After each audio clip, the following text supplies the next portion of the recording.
안녕하세요. 저는 대학병원에서 의사로 일하고 있는 35살 남자입니다.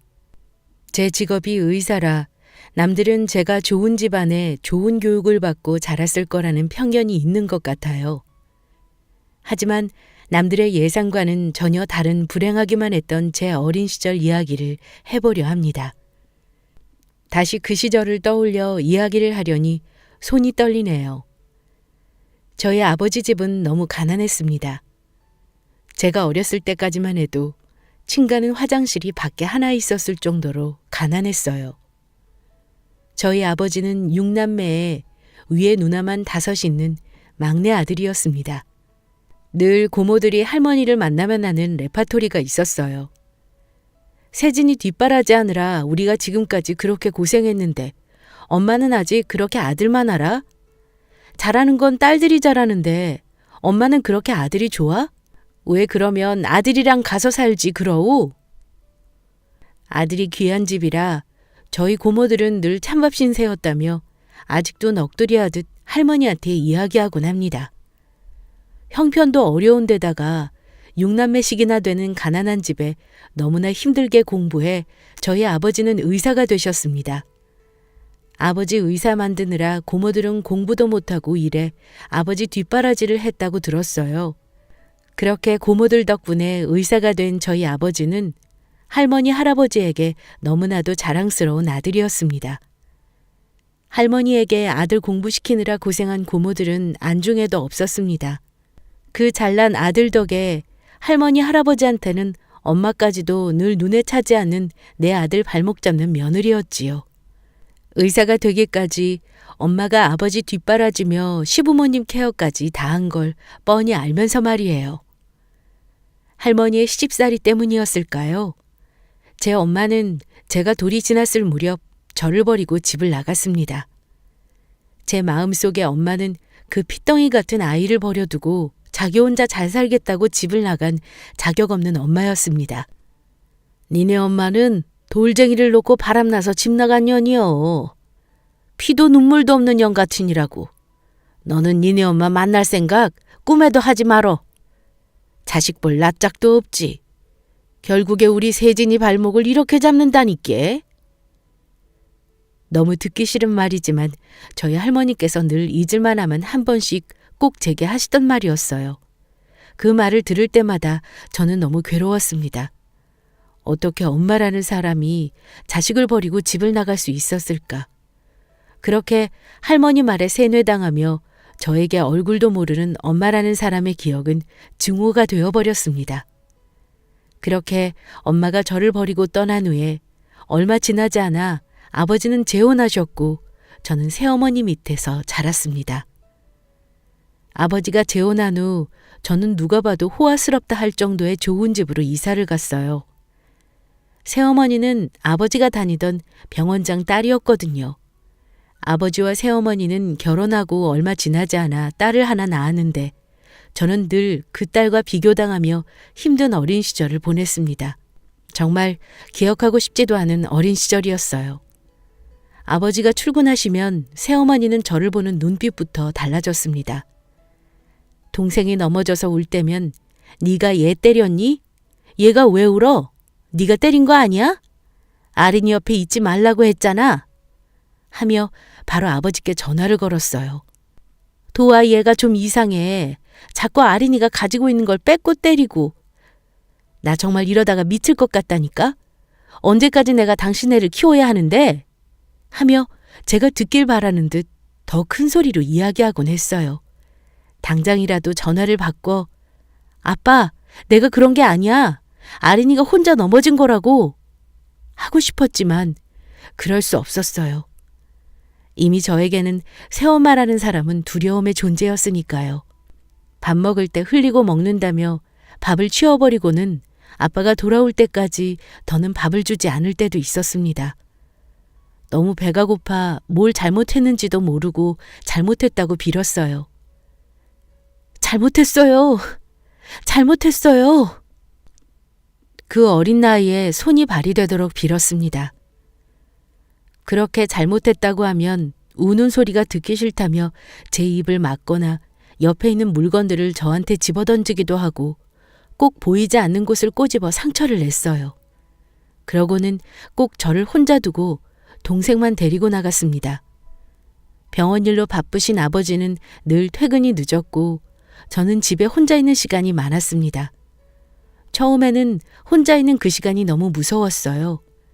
하지만 점점 차라리 이 큰 집에 혼자 있는 게 더 편하다는 생각이 들었습니다. 새어머니랑 마주치면 항상 긴장해야 했고 죄인이 되어 있었으니까요. 아버지의 퇴근이 늦다 보니 마주칠 일도 많이 없었어요. 제가 잠이 들고 난 후에야 아버지는 퇴근하셨고 제가 일어나기 전에 아버지는 이미 출근하셨습니다. 그러던 어느 날 정말 오랜만에 아버지를 만나 힘든 이야기를 했어요. 아빠, 나는 아린이가 예뻐서 놀아주려고 하는 건데 엄마는 내가 아린이랑 노는 게 싫은 것 같아. 나는 아린이가 정말 좋아. 내 동생이잖아. 그리고 나 아린이 때리지 않았어. 하고 제 마음을 이야기하면 아버지는 귀찮다는 식이었어요. 네가 뭘 잘못했으니까 그랬겠지. 네가 말 잘 들으면 왜 그랬겠어? 너 숙제는 다 했어? 공부 열심히 해야 돼. 라는 무책임한 대답뿐이었습니다. 늘 아버지는 저를 보면 공부 잘하고 있니? 숙제는 했니? 그런 말들 뿐이었어요. 저는 더 이상 아버지한테 아무 말도 하지 않았습니다. 이를 악물고 공부했습니다. 제가 이 집에서 살아남는 유일한 방법은 공부밖에는 없었으니까요. 제가 공부를 잘해야 아버지의 체면을 챙겨드리는 일 같았어요. 저는 아버지의 아들이 아니라 공부를 못해서 부끄러우면 안 되는 장식품인 것 같았습니다. 그런데 새어머니는 동생보다 제가 공부를 잘하는 것도 못마땅해 했어요. 저는 학교에 다니는 동안 그 흔한 학원을 한번 못 다녀봤습니다.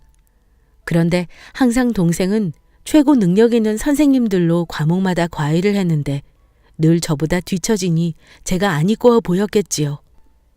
새어머니는 늘 저보다 뒤에 있어서 상처받고 자존감이 떨어질 동생을 걱정했습니다.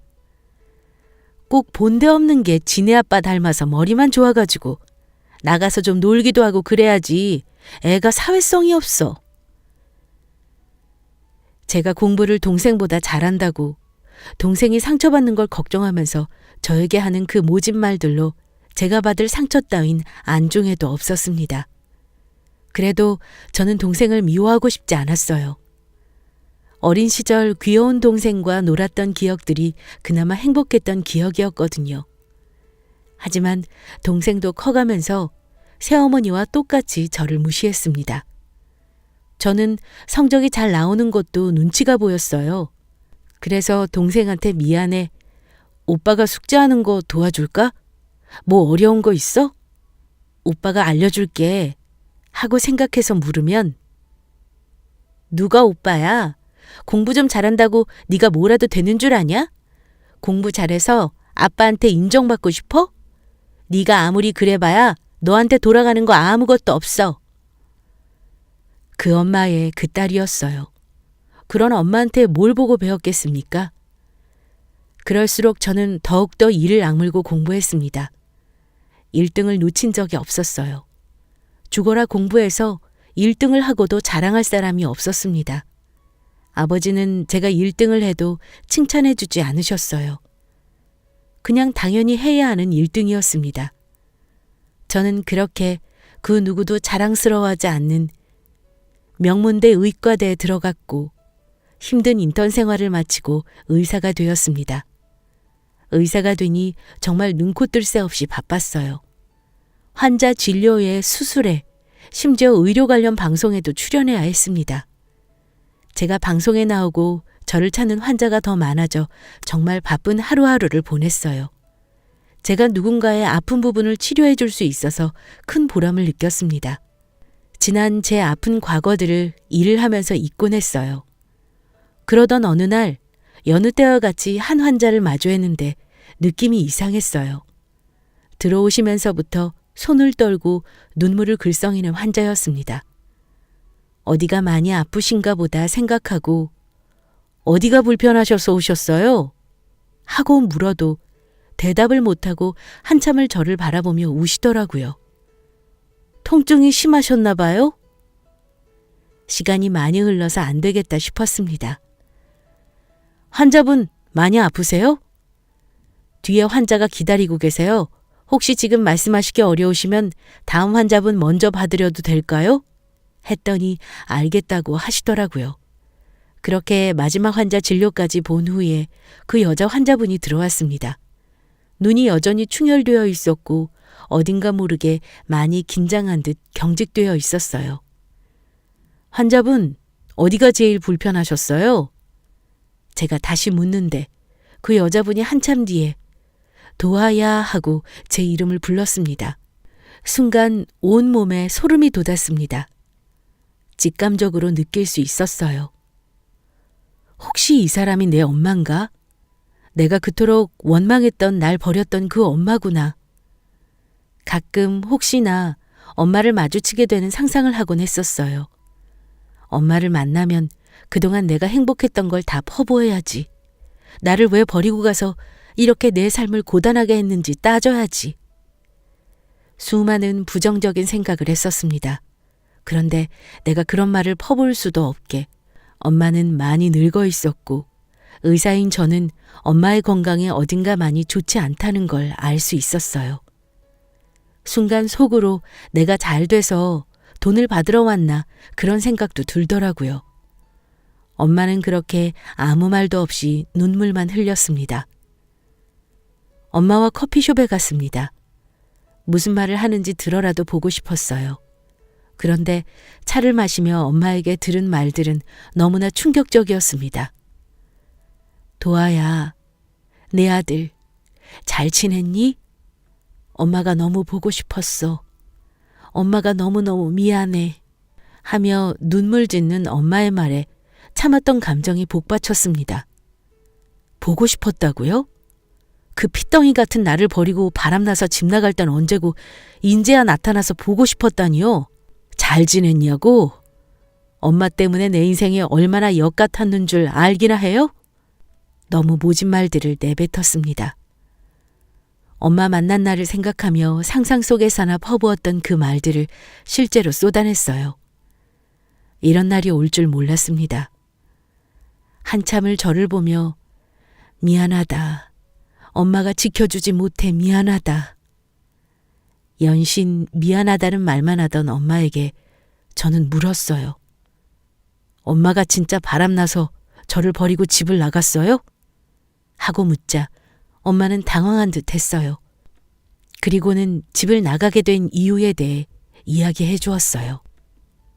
네가 너무 상처받게 될까 봐 엄마가 끝까지 말하지 않으려고 했는데 그동안 너가 너무 힘들었나 보구나. 얼마나 엄마를 원망했니? 도아야, 너무 상처받지 말고 들어? 아빠가 지금 같이 사는 여자랑 너가 엄마 뱃속에 있었을 때부터 바람을 피웠어. 엄마는 그래도 너를 지키고 싶어서 아빠를 기다렸는데 아빠는 그때 그 여자한테 빠져서 눈에 보이는 게 없었어. 도아 너를 낳으러 갈 때도 엄마는 혼자 병원에 가서 나왔고 너를 낳고 집에 왔는데도 아빠는 집에 와보지도 않더라. 그때 엄마가 얼마나 많이 울었는지 몰라. 네가 너무 불쌍해서. 너의 탄생이 축복받지 못한다는 게 너무 괴로웠어. 말을 하며 엄마는 하염없이 울었어요. 그 여자가 아빠한테 병원을 차려준다고 했다더라고. 아빠는 무조건 성공해야겠다고 생각했던 것 같아. 너무 가난한 집에서 자라서 가난이 지긋지긋하다고 늘 말했었거든. 누가 망치로 제 뒤통수를 내려친 것 같았습니다. 온몸이 경직돼서 움직일 수도 없고 갑자기 멍해졌어요. 엄마가 아빠한테 해줄 수 있는 게 아무것도 없었어. 그 여자가 할머니한테 돈을 잔뜩 갖다 주면서 아빠랑 같이 살고 싶다고 했었나 봐. 너네 할머니 알잖아. 아빠밖에 모르는 거. 그때부터 할머니가 엄마한테 너네 아빠 발목 잡지 말라고 나가라고 매일 그러는데 견딜 수가 있어야 말이지. 그렇게 너를 낳아서 몸조리도 못하고 있는데 그 여자가 집에 계속 드나들면서 며느리 행색을 했어. 아빠랑 이혼 안 해주면 아빠 더 이상 의사생활 못하게 할 거라고 협박까지 하더라. 그래도 너 봐서 엄마가 더 참았어야 했는데 더 이상 엄마가 버티면 도아 너까지 너무 불행하게 될까봐 버틸 수가 없었어. 그래서 도아 돌 때까지만 젖 먹일 수 있게 해달라고 사정해서 네 돌잔치까지 보고 나왔던 거야. 엄마가 나오는 조건으로 우리 도아 꼭 의사 만들어 달라고 아빠한테 부탁했는데 진짜 이렇게 멋있는 의사 선생님이 됐네. 너무 대견하고 자랑스럽다, 도아야. 너네 아빠가 엄마를 그렇게 나쁜 사람으로 만들었을 줄은 꿈에도 생각 못했어. 우리 도아가 살면서 얼마나 힘들었을까. 엄마는 말하는 내내 제게 미안해하며 눈물을 흘렸고 그 모습은 진심이었습니다. 그동안 엄마를 원망했던 제 자신이 너무 미웠어요. 저는 왜 단 한 번도 엄마를 찾아서 물어보려 하지 않았을까요? 그냥 제 마음속에서 왜 엄마를 미워할 생각밖에 못했을까요? 위자료도 한 푼 받지 못하고 나간 엄마는 그간 식당 일을 하며 살았다고 했습니다. 도아만 잘 키워달라고 위자료도 다 던져놓고 나왔다고 하더라고요. 엄마 손은 그간의 엄마의 삶을 고스란히 말해주고 있었어요. 그 거친 손으로 엄마가 가방에서 무언가를 주섬주섬 꺼내더니 저에게 내밀었습니다. 통장이었어요. 엄마가 돈 벌어서 네 옷도 사주고 싶고 맛있는 것도 해먹이고 싶고 몇 번이나 너를 만나려고 했는데 아빠도 그 여자도 심지어 할머니도 연락을 다 끊고 이사가서 만날 수가 없었어. 그때마다 엄마가 모아두었던 거야. 얼마 되지는 않지만 너한테 꼭 주고 싶었어. 이걸로 엄마 죄책감 씻으려는 거 아니니까 받아줘. 통장에는 생각보다 많은 돈이 들어있었어요. 이 돈을 모으기 위해서 엄마는 먹지도 쓰지도 못하며 얼마나 힘들었을까요? 문득 병원에 찾아온 엄마가 걱정됐어요. 그런데 병원은 어떻게 오신 거예요? 어디 아프신 거예요? 하고 물었더니 엄마는 한참을 말이 없었어요. 얼굴만 봐도 엄마 건강이 좋지 않다는 걸 안 저는 그 길로 엄마를 모시고 병원으로 갔습니다. 엄마는 괜찮다며 병원 다니고 있다며 가지 않으려고 했어요. 병원으로 가는 길 한참을 고민했는지 엄마는 사실 내가 많이 아파. 이렇게 아픈데 너한테 혹시라도 짐이 될까 너를 만나야 하나 말아야 하나 한참을 망설였어. 그래도 우리 아들 얼굴은 꼭 한번 보고 싶었어. 라고 말하더라고요. 너무 불안했습니다. 이제야 만난 세상에서 유일하게 따뜻한 내 엄마가 혹시라도 또 떠나게 되면 어쩌나 는 마음에 너무 불안했어요. 어디가 아픈지 묻지 못했습니다. 혹시라도 정말 큰 병이라고 듣게 될까봐 그 대답이 듣기 싫었던 것 같아요. 할 수 있는 검사는 다 했습니다. 검사를 받는 내내 엄마는 검사 안 받아도 돼. 정말이야, 도아야. 했지만 저도 그동안 만나지 못했던 엄마를 위해 할 수 있는 건 이거밖에 없었어요. 이렇게 하지 않으면 나중에 너무 후회될 것 같아서 엄마가 힘들어하는데도 막무가내로 검사를 진행했어요. 결과가 나올 때까지 기도했습니다. 지금부터라도 엄마랑 오래 함께 할 수 있게 해달라고 부처님, 하나님 다 찾으며 기도했어요. 그러나 결과는 너무 참담했어요. 지금껏 고생한 엄마는 위암 말기였고 더 이상 항암 치료도 수술도 할 수 없게 손을 쓸 수 없는 상태였습니다. 정말 영화나 드라마에서 보던 것처럼 눈앞이 하얘졌습니다. 그렇게 저는 하나님, 부처님, 이 세상에 있는 모든 신을 욕하며 왜 나에게만 이런 일이 일어나는지 원망했습니다. 앞으로 남은 시간 길면 6개월, 짧으면 3개월이었어요. 엄마는 이미 알고 있었는지 저를 보며 미소를 지었습니다.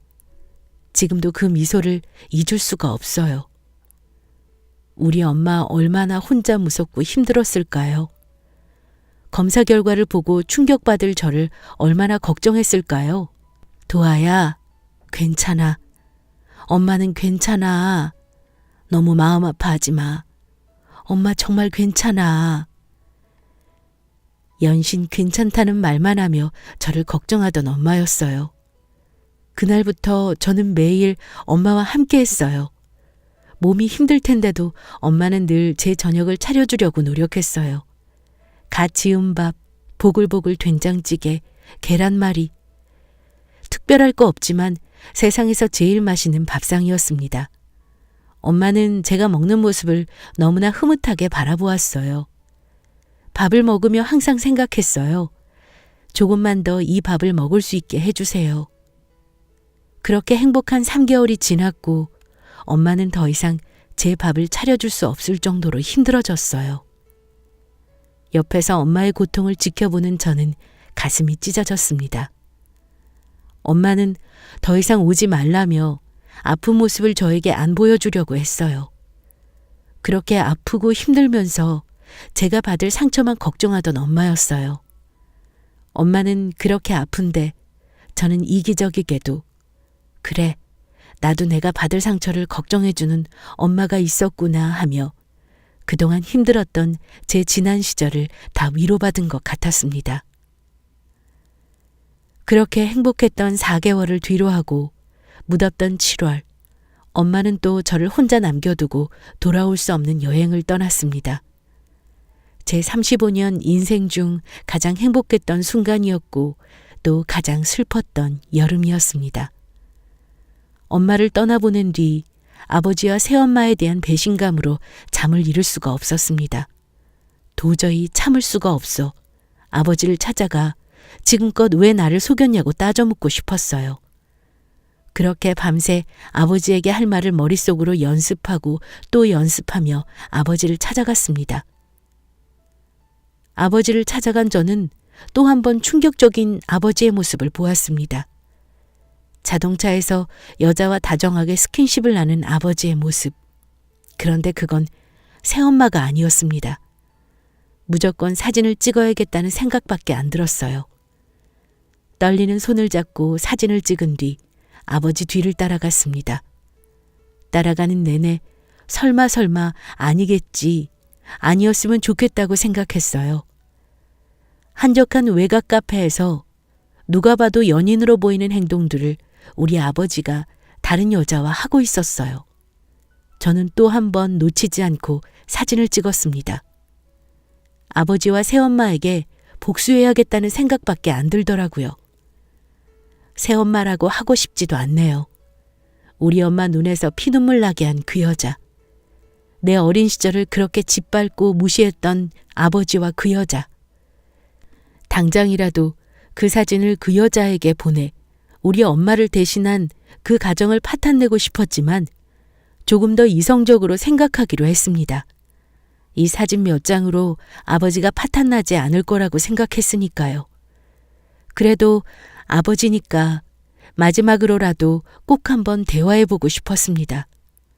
도대체 어떤 생각을 갖고 계신 분인지 너무 궁금했어요. 일말의 양심은 있는 사람인지, 엄마에게 미안한 감정은 있는 건지 말이에요. 그리고 제발 엄마에게 조금이라도 미안한 감정이 있길 바랬습니다. 마주 앉아 있는 자체도 싫었지만 그래도 아버지를 만났습니다. 그리고 저는 천천히 물었습니다. 얼마 전에 엄마를 만났어요. 제 얘기를 듣자마자 아버지는 노발대발 하셨습니다. 바람나서 집 나간 여자를 네가 왜 만났냐? 너한테 와서 돈이나 달라고 하대?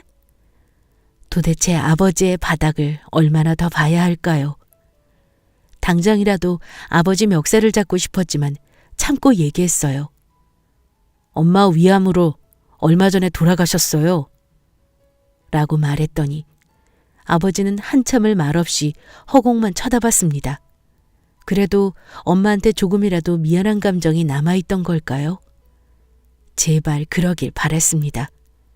그런데 제가 너무 많은 걸 바랬나 봅니다.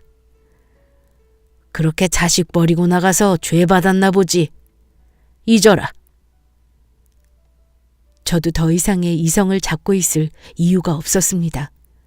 아버지를 부모 대접해야 할 이유도 전혀 없었습니다. 저 다 알고 왔어요. 엄마한테 조금도 미안한 생각이 안 드세요? 끝까지 양심이라는 게 없는 분이세요? 화가 나 얼마 전 찍은 아버지의 외도 사진을 보여드렸습니다. 그제야 동공이 흔들리더라고요. 이 새끼가 어디 감히 아버지한테 이 버르장머리 없는 새끼야. 그래서 지금 어쩌라는 거야? 지금까지 잘 키워서 의사 만들어놨더니 네가 아버지 뒤통수라도 치겠다는 거야? 너 버리고 집 나가서 평생을 한 번 안 찾아온 여자를 만나고 오더니 어디 아버지한테 이딴 식으로 행동하는 거야? 하며 제 핸드폰을 집어던지려고 하더라고요. 이런 사람이 내 아버지라니 너무 부끄러웠습니다. 아버지의 손목을 잡고 말했습니다. 아버지가 언제 저를 잘 키우셨어요? 임신한 아내 두고 부잣집 여자가 병원 차려준다니까 눈 뒤집혀서 가정 버린 사람이 누군데? 우리 엄마가 누구 때문에 그렇게 불쌍하게 떠났는데 당신만 아니었으면 우리 엄마 그렇게 안 죽었어. 책상을 걷어차고 나와버렸습니다. 그래도 아버지라고 마지막 지푸라기라도 잡고 있던 제가 바보였습니다. 평생 고생만 하다가 불쌍하게 간 우리 엄마를 대신해서 제가 복수를 해야겠다고 다짐했습니다. 우리 엄마는 너무나 고통스럽게 죽어갔는데 아버지와 그 여자 그리고 그 딸은 너무나 불공평하게 호화로운 생활을 하고 있었어요. 그런 그 사람들을 보고 있자니 피가 거꾸로 솟는 것 같았습니다. 아버지의 병원은 피부과로 동네에서 굉장히 유명했고 수입도 어마어마했습니다. 하지만 저는 알고 있었습니다. 아버지가 정당하게 돈을 벌고 있지 않다는 것을요. 불법 의료 시술에 의사를 대신해 진료보조가 수술을 하기도 했습니다. 그날부터 저는 아버지 병원의 불법 진료 자료들을 모으기 시작했습니다. 자료를 모으다 보니 제가 생각했던 그 이상으로 아버지는 나쁜 사람이었습니다. 진료 보조가 불법 시술을 하다 부작용이 생긴 사례가 굉장히 많았지만 아무 보상도 이루어지지 않았고 보험료를 이용해 진료 과목을 아예 바꾸어 진료하기도 했습니다. 정말 말도 안 되는 일들을 저지르고 있었어요. 같은 의료인으로서도 참을 수가 없는 일이었습니다. 모은 자료들을 가지고 기자를 만났습니다. 신고해도 돈으로 어떻게든 막으려고 하는 사람이라는 걸 알고 있어서 기자를 만나는 게 제일 좋겠다고 생각했어요. 그동안 제가 모은 자료들을 기자에게 보여줬습니다. 그 기자분도 아직도 이런 곳이 있냐며 너무나 기막혀 하더라고요. 기사가 나가고 병원은 기자들로 북적북적했습니다. 생각보다 기사가 크게 나갔고 아버지 병원 외에 다른 병원들도 조사했는데 그런 병원들이 한두 곳이 아니었나 봐요. 그래서 그 여파가 엄청 컸던 모양이에요. 새엄마라는 사람한테 아버지 외도 사진도 함께 보냈습니다. 아버지한테 어떻게 그럴 수 있나 생각하실 수도 있겠지만 죄를 지었으면 벌 받는 게 당연하다고 생각했어요. 아버지는 의료 면허증을 박탈당했고 당연히 병원은 다른 사람에게 넘겨졌어요. 그 여자랑 그 딸은 도망치듯 동네를 이사갔고 아버지는 재판을 받고 있고 이혼도 진행 중이라고 들었어요. 이 일로 제발 아버지라는 사람이 잘못을 인정하고 엄마에게 조금이라도 미안한 감정을 갖길 바랍니다.